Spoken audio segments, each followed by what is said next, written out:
Dalam banyak informasi yang lalu-lalu, ide-ide Sontoloyo sering menyebutkan beberapa departemen di pemerintahan. Kalau sahabat muda nanti mendapatkan mandat di tahun 2024, banyak yang harus dibenahi, bahkan banyak yang harus ditutup karena tidak sesuai zaman Anda. Sekali lagi, pastikan nanti yang mendapatkan mandat adalah anak muda, generasi digital, timnya pun muda dengan pemahaman geopolitik baru. Semuanya new mind, old mind suruh pensiun. Walaupun usia mereka muda atau dari partai senior, tapi old mind suruh pensiun saja, baca buku lagi, gaul lagi. Old mind itu kopinya kurang pahit, mainnya kurang jauh, gaulnya kurang banyak, tersering hidup mereka bikin puyeng rakyat karena mereka kebanyakan vodka. Kalau anak muda yang new mind, paham peta politik dunia baru, di mana musuh bangsa dan negara ke depan bukan nation, tetapi globalis. Globalis pastinya memainkan nation atau negara dan multinational company untuk mengeduk sumber daya alam dan memperlemah sumber daya manusia di banyak negara. Juga para new mind ini yang menjabat nanti tidak ada yang di atas umur 60-an usia pejabatnya, terutama di posisi strategis seperti kementerian. 80% di bawah 50 tahun. Mereka muda, patriotik, nasionalis, NKRI, garis lurus. Lalu ada beberapa departemen seperti banyak dalam tulisan sebelum ini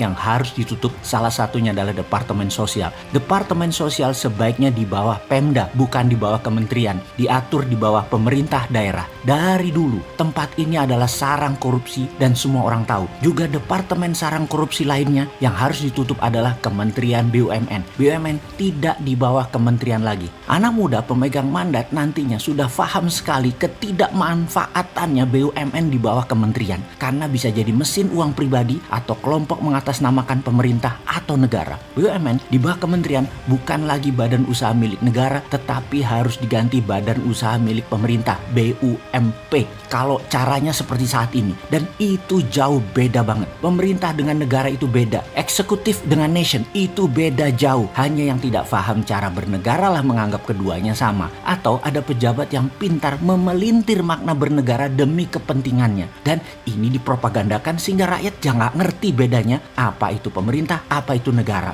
Jadi BUMN kesannya milik negara. No, saat ini BUMN artinya lebih mirip ke BUMP, badan usaha milik pemerintah. Anak muda yang nanti dapat mandat paham sekali dengan hutangan negara dan mereka anti hutang. Berbeda dengan pejabat sebelumnya, di mana pengelolaan keuangan negara sangat hobi berhutang, walau dijuluki mega bintang gelarnya. Nanti hutang akan diubah menjadi menggunakan SWF. Dan SWF-nya bukan akal-akalan model sekarang. SWF sekarang adalah cara lain dalam tanda petik berhutang. Mungkin karena kita bersuara kekencengan, jadi ide SWF diambil dan diterima. Namun dimodif agar tidak pakai idenya Bosman Sontoloyo yang MMT. Memang faktanya kitalah yang menginisiasi SWF sampai pemerintah sekarang akhirnya mengadopsi atau mengambil atau memakai SWF. Namun SWF yang dipakai sekarang bukan SWF-nya MMT. SWF sekarang adalah holding korporasi atau holding BUMN. Aset-aset dijaminkan untuk cari hutangan. Pokoknya apa saja yang pejabat sekarang pikirkan selalu hutang solusinya. Sementara SWF-nya MMT dulu pernah dipakai di zaman Pak Ibnu Sutowo. Landasan hukum jadi sudah ada di Indonesia. Dulu PT Kuda Laut adalah tool yang dipakai Pak Ibnu dengan jenius. Indonesia kala itu tidak punya uang untuk membangun, namun mentalnya tidak cari hutangan seperti pejabat-pejabat sekarang. Perusahaan itu adalah BUMNK,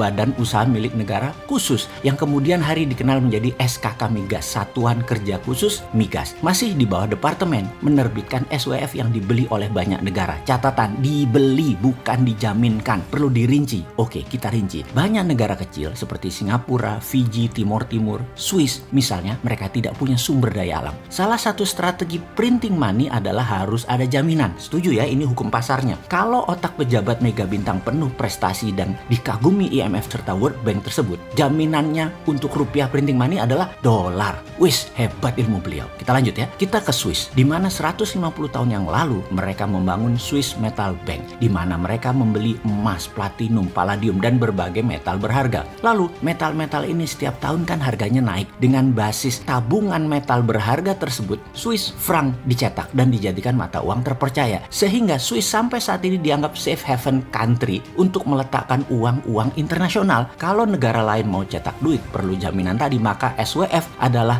negara yang punya mineral alam menjual aset mereka di muka. Saudi dengan SWF Aramco menjual sumber daya alam mereka, gas dan minyak bumi untuk diambil sekarang, atau bahasa sederhananya adalah di forward. Dana SWF tadi untuk keperluan produktif, di mana Arab Saudi menggunakan dana tersebut untuk membangun properti, lifestyle, dan sarana fisik melayani tamu Allah, umroh, dan haji, di mana target mereka di tahun 2030 adalah 10 kali dari tahun 2015 ketika mereka pertama kali mencanangkan program Saudi 2030 ini. SWF Indonesia misalnya nikel. Kalau pejabat sekarang nikel dipakai sebagai alat dagang, di mana Indonesia dapat dari pajaknya. Yang kemarin kita jelaskan semua ini nggak jelas. Kalau kaum muda dapat mandat, tidak akan nikel jadi alat dagang, tetapi menerbitkan SWF sebagai alat tawar. Kita jelaskan lagi biar lebih paham. Kita hitung seluruh aset Indonesia atas nikel. Katakanlah nilainya 1 triliun ton yang berupa ore. Maka kalau kita ambil 20%-nya, kita terbitkan SWF. Secara nilai uang kita ambil angka dari langit ya. Ini just for the sake of discussion. Nilainya katakanlah 1.500 triliun rupiah atau 100 billion dolar. Lalu Singapura ambil 30 billion dolar. Oleh Singapura belum tentu ditambang itu nikel, di mana koordinat lokasi lahan tadi menjadi milik Singapura tanpa batas waktu. Namun Singapura tahu nilai nikel dari tahun ke tahun naik, katakanlah 5% per tahun, bahkan lebih, di mana nanti kebutuhan baterai akan semakin meningkat. Singapura bisa memprint Singapura dolar dengan aset nikelnya 100% dari nilai sekarang. Katakanlah Singapura mau memprint Singapura dolar senilai 60 billion dolar. Ya bisa saja, toh 10 tahun lagi nilai jaminannya dengan uang yang beredar di Singapura sama. Apalagi ditambah yang dicetak nilai 60 billion dolar tadi untuk sektor produktif Singapura, yang membuat Singapura menjadi negara entertainment, lifestyle, dan financial country. Itulah SWF Indonesia yang akan diterbitkan, di mana ada sisi lain untuk Indonesia printing money, yaitu dengan jaminan tembaga misalnya. Indonesia mau printing money berbasis aset koper, bisa kita hitung aset nasional atas tembaga dan 20%-nya kita terbitkan printing money. Sudah deh, nggak utang kita, juga nggak usah beli seperti Singapura atau Swiss. Indonesia ini dikaruniai aset alam yang luar biasa. Jadi kalau mau printing money ya udah diblok aja area itu.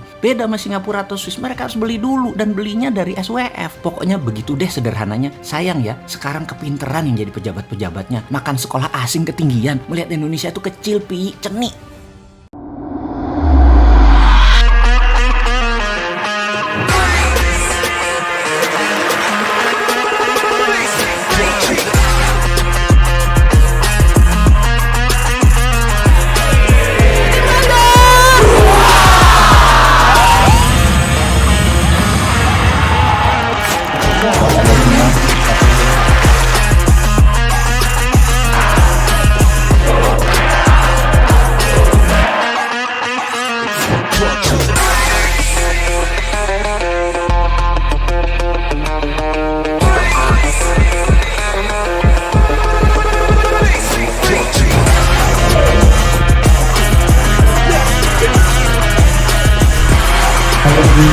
Breathe.